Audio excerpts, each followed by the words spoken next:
So what do you say to the girl or guy sitting in this audience that has got a bit of a predisposition to want to be liked by many or most? If you don't get over that, you're doomed. Because what happens is this: you start to create a whole bunch of people that aren't even yourself. You never figure out who you are. You never live up to your dreams, your ambition. You live up to what whoever is around you that you like so much, that you want to emulate and be like so much. You live their dreams. You lose your power. You lose your power. The ultimate power is owning yourself. I had to reinvent a human being.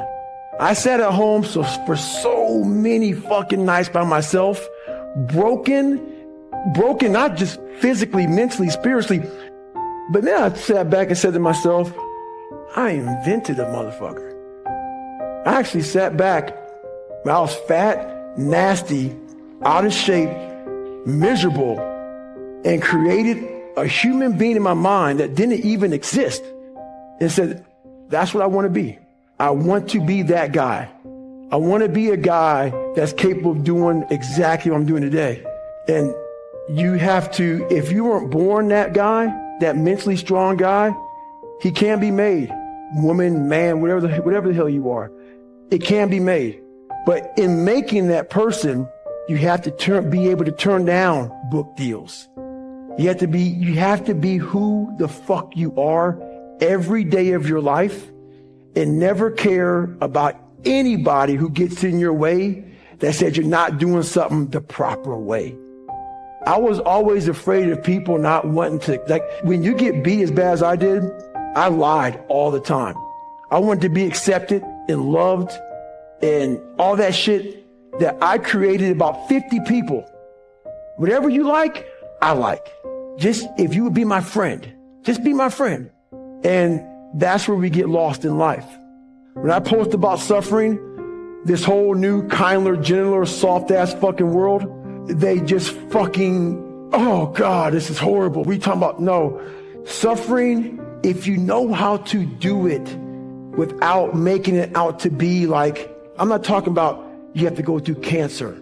But I guarantee one thing, man, I bet you're a better motherfucker mentally, if you look at it the right way. Everything I went through in my life, every bad fucking thing I went through in my life, the 2 heart surgeries, all the name calling, everything I went through.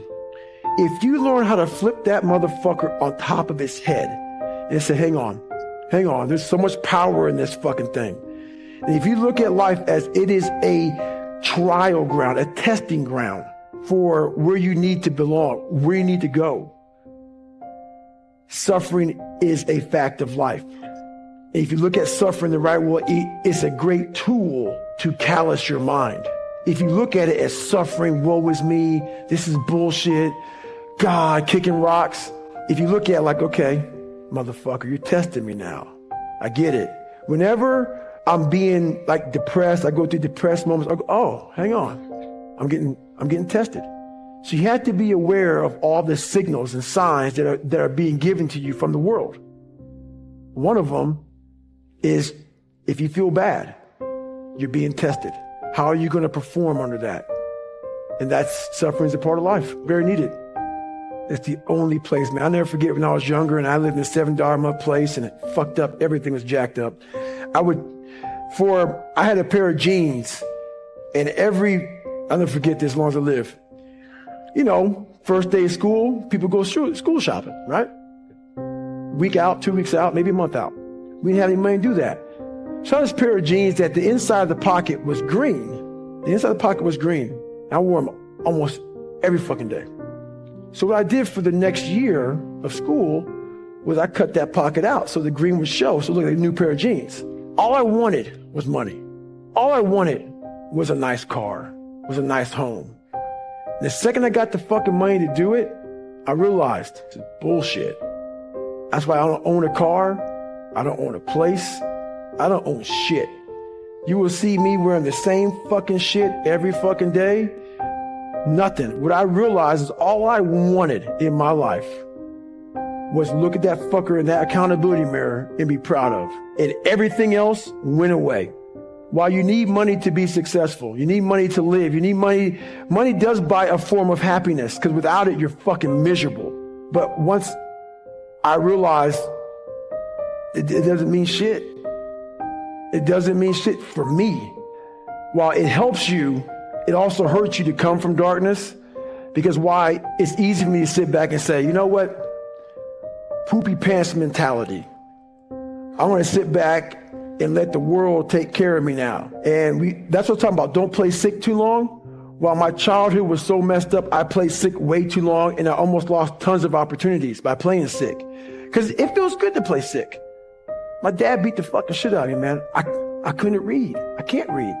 You know, when I was a junior in high school, I couldn't read.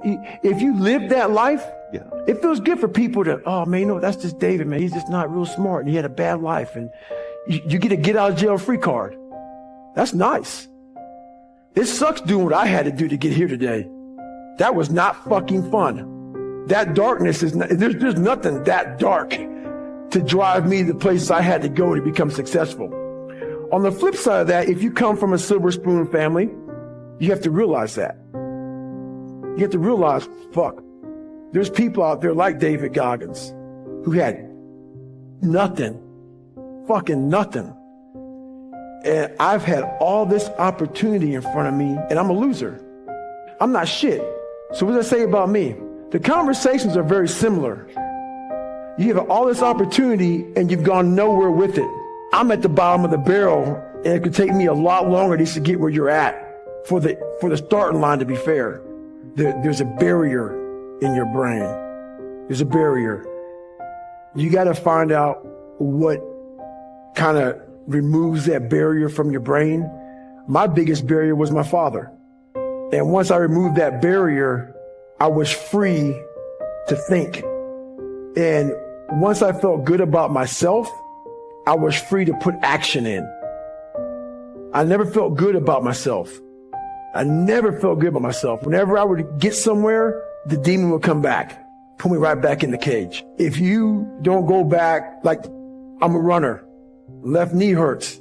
A lot of people focus on that fucking left knee. A lot of times it's your fucking right hip. And that's about life. You got to figure out what has messed you up mentally. Go to the source.